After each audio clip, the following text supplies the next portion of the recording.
Episode की starting में हमें एक नरेटेड वॉइस बताती है कि ये मूयू कॉन्टिनेंट है जहाँ पर हर एक चीज में मैजिक मौजूद है। इसी से ये वर्ल्ड नॉलेज और पावर को हासिल करता है और फिर एक ऐसी दुनिया को बनाया गया जहाँ पर मैजिक और मार्शल आर्ट दोनों एक साथ एग्जिस्ट करते हैं। सीन चेंज होता और हम एक आदमी को देखते हैं जो कि तेजी से सीढ़ियों को चढ़ते हुए ऊपर छत पर आ जाता है और वहाँ पर मौजूद एक आदमी से कहता है, डीन हमें एक मैजिक क्रिस्टल वेन मिली है जो कि डोंगशियन रिज में है और वहाँ पर काफी सारे वाइल्ड बीस्ट की वेव भी मौजूद है जो कि उस जगह पर कब्जा करने की कोशिश कर रहे हैं। इसलिए हमें जल्दी से वहां पर जाना चाहिए और उस जगह को अपने कब्जे में ले लेना चाहिए। उस आदमी की ये बात सुनकर ओल्ड मैन कहता है, तुम एकेडमी के सभी डिसाइबल्स को अपने साथ लो और वहां के लिए रवाना हो जाओ। और वैसे भी 3 ईयर पीरियड अब खत्म होने को है। इन सभी लोगों को बाहर की दुनिया का भी थोड़ा बहुत एक्सपीरियंस होना चाहिए। ओल्ड मैन की ये बात सुनकर वो आदमी कहता है, पर डीन ये बीस्ट वेव काफी ज्यादा डेंजरस होने वाली है। मुझे नहीं लगता कि ये सभी स्टूडेंट्स उनका सामना कर पाएंगे और अगर वो ये कर भी पाएंगे तो ये उनके लिए काफी ज्यादा डिफिकल्ट होने वाला है।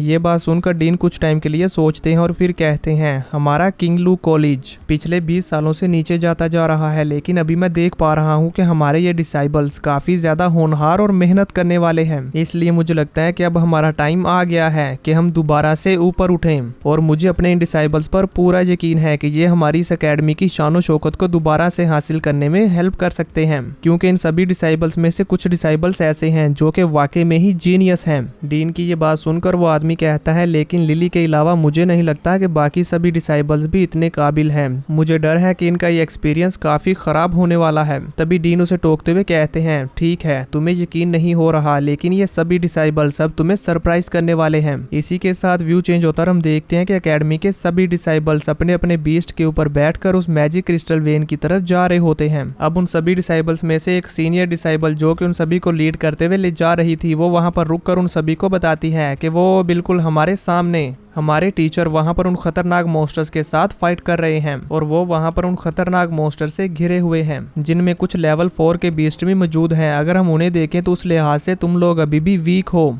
इसलिए तुम लोग कोशिश करना कि तुम लेवल 4 के मॉन्स्टर से दूर ही रहो और उनके आसपास मौजूद जितने भी कम लेवल के मॉन्स्टर्स हैं उन सब के साथ फाइट करके उन्हें खत्म करो। ये कहने के बाद वो सभी लोग फिर से उस बीस्ट वेव की तरफ आगे बढ़ने लगते हैं। तभी वो सीनियर इन सभी जूनियर्स को फिर से कहती है, लेकिन अगर तुम में से कोई भी इन मॉन्स्टर्स को खत्म करते हुए आगे बढ़कर जाकर हमारे टीचर की सपोर्ट करता है तो इसके बदले में तुम्हें रिवार्ड दिया जाएगा जो कि 1000 मैजिक क्रिस्टल्स होंगे। इसके अलावा तुम लोगों को मैजिशियन इक्विपमेंट भी मिल सकते हैं, पर तुम सभी लोग इस बात का खास ख्याल रखना कि इन रिवार्ड्स के चक्कर में अपनी लाइफ को रिस्क में मत डालना। ये कहने के बाद वो सीनियर और उनके साथ मौजूद बाकी के सीनियर्स अपने स्पिरिचुअल विंग्स को बाहर निकालते हैं और वहां पर अपने टीचर को सपोर्ट करने के लिए चले जाते हैं। अपने सीनियर्स को इस तरह से हवा में फ्लाई करता हुआ देखकर वो जूनियर्स काफी खुश होते हैं और कहते हैं, वाओ हमें भी ये स्पिरिचुअल विंग्स चाहिए ताकि हम भी बिल्कुल इसी तरह आसमान में फ्लाई कर सकें। उनकी ये बात सुनकर उनमें मौजूद एक डिसाइबल कहता है, अगर हम भी इस तरह के विंग्स चाहते हैं तो इसके लिए हमें काफी ज्यादा मेहनत करनी होगी।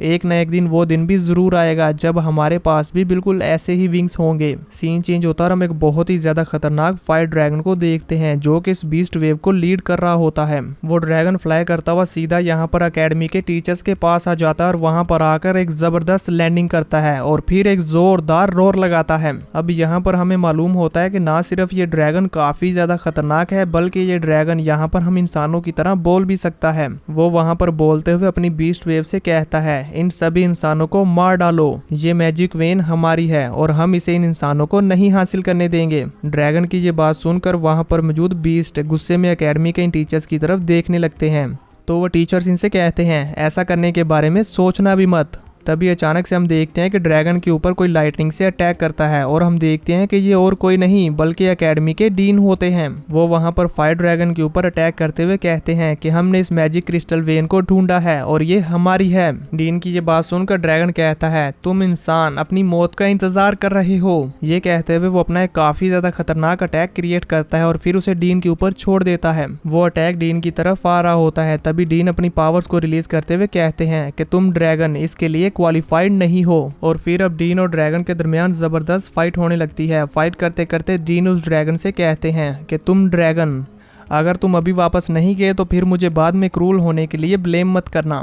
ये कहते हुए डीन वहां पर अपनी काफी ज्यादा थंडर पावर को रिलीज करते हैं। तभी व्यू चेंज होता है और हम दूसरी तरफ देखते हैं उन डिसाइबल्स, जूनियर डिसाइबल्स को, जहां पर एक स्ट्रॉन्ग डिसाइबल अपने बाकी के टीममेट्स को मोटिवेट करते हुए कहती है कि इनसे डरो मत और इन मॉन्स्टर्स को मारना जारी रखो, हम इस मैजिक क्रिस्टल वेन को खो नहीं सकते। हम देखते हैं कि यहाँ पर इस बीस्ट वेव और अकेडमी के डिसाइबल्स के दरमियान काफी भयानक फाइट हो रही होती है, जिसमें अकेडमी के डिसाइबल्स इन सभी मॉन्स्टर्स के ऊपर भारी पड़ रहे होते हैं और उन्हें काफी ज्यादा बुरी तरह से मार रहे होते हैं। तभी हम इन सब में मौजूद एक डिसाइबल को देखते हैं जो कि अपनी जगह पर स्टक हुआ होता है और बाकी सभी लोगों को उन मॉन्स्टर्स को मारते हुए देख रहा होता है। उसके पास उसका एक क्लासमेट आता है जो कि उसे छेड़ते हुए कहता है, अरे देखो तो जरा, ये तो सबसे ज्यादा स्ट्रॉन्गेस्ट वॉरियर ली क्विंग लू है। तभी वहां पर उसकी एक और क्लासमेट आ जाती है और वो भी उसे कहती है, अब ये तुम्हारी बारी है हमें दिखाने की, जल्दी करो। क्या तुमने कहा नहीं था कि किसी दिन तुम हमारे सेवियर बनोगे, जब भी कोई ऐसा टाइम आएगा जिसमें हम सब की लाइफ खतरे में होगी। अब डरो नहीं। बेसिकली दोस्तों, ये सभी लोग यहाँ पर मिलकर हमारे मेन कैरेक्टर का मजाक उड़ा रहे होते हैं, लेकिन वो इन सब की इन बातों पर कुछ भी रिएक्ट नहीं करता। वो सभी लोग इस पर लगातार हंस रहे होते हैं। यहाँ पर ये सभी इसका मजाक उड़ा रहे होते हैं तो वहीं दूसरी तरफ हम सीनियर्स को देखते हैं। वो सीनियर वहाँ पर उन मॉन्स्टर्स को किल करते हुए अपने बीस्ट पर आकर बैठ जाता है और कहता है कि मैजिक और मार्शल आर्ट ये वाकई ही काफी डिफिकल्ट रास्ता है। इसी के साथ मैजिकल इंस्ट्रूमेंट्स के लिए फाइट में हिस्सा लेना ये मेरे लिए भी बहुत ही मुश्किल रहा है, हालांकि मैं एक बेमिसाल जीनियस हूँ। तभी दूसरी तरफ हम हमारी सीरीज के मेन कैरेक्टर ली किंग लू को देखते हैं। ये सभी डिसाइबल्स उसका मजाक उड़ाकर वहाँ पर हंस रहे होते हैं कि तभी उन सभी में मौजूद एक लड़की उन सभी को कहती है, चलो छोड़ो, अब जाने भी दो, हमें दूसरों को इतना ज्यादा एम्बैरेस नहीं करना चाहिए। इसी तरह से यहाँ पर लकड़ी का पुतला बनकर खड़ा रहने दो, हम चलकर वहाँ पर दूसरे मॉन्स्टर्स को किल करते हैं। हम देखते हैं कि यहाँ पर ली इस लड़की की बात सुनकर भी इस पर कुछ रिएक्ट नहीं करता, उल्टा वो अपने हाथ को अपनी चेस्ट पर रखते हुए कहता है, लॉर्ड ऑफ द रिंग्स। ये कहते हुए वो अपने स्पिरिचुअल वर्ल्ड में चला जाता है और कहता है कि मेरी पावर्स जो भी तुमने एब्जॉर्ब की हैं वो मुझे वापस दे दो, क्योंकि 3 ईयर पीरियड अब खत्म हो चुका है। मेरी सारी स्ट्रेंथ और मेरी सारी पावर्स मुझे वापस कर दो। जैसे ही ली यहाँ पर ये कहता है तो हम देखते हैं कि उसे उसकी पावर वापस मिलना शुरू हो जाती है। तभी अचानक से एक बहुत ही ज्यादा खतरनाक बीस्ट बियर ली के क्लासमेट्स के ऊपर जंप कर देता है और उन पर एक बहुत ही ज्यादा जानलेवा अटैक करता है। अभी वो बियर बीस्ट इन सभी लोगों को जान से मारने वाला होता है कि तभी हम देखते हैं कि ली अपनी पावर्स को यूज करते हुए बिजली की तेजी के साथ बहुत ही ज्यादा स्पीड के साथ आता है और उस बियर बीस्ट के ऊपर एक जोरदार पंच मारता है।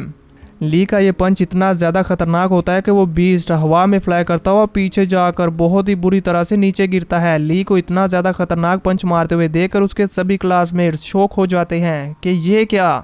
हम उस बीस्ट को देखते हैं जो कि ली के एक पंच में ही ढेर हो चुका होता है। तभी दूसरी तरफ हम वहां पर मौजूद एक और सीनियर को देखते हैं जो कि ली को उस बीस्ट को मारते हुए देख रहा होता है और वो भी ली को देखकर कहता है, वाकई ही ये काफी स्ट्रॉन्ग है।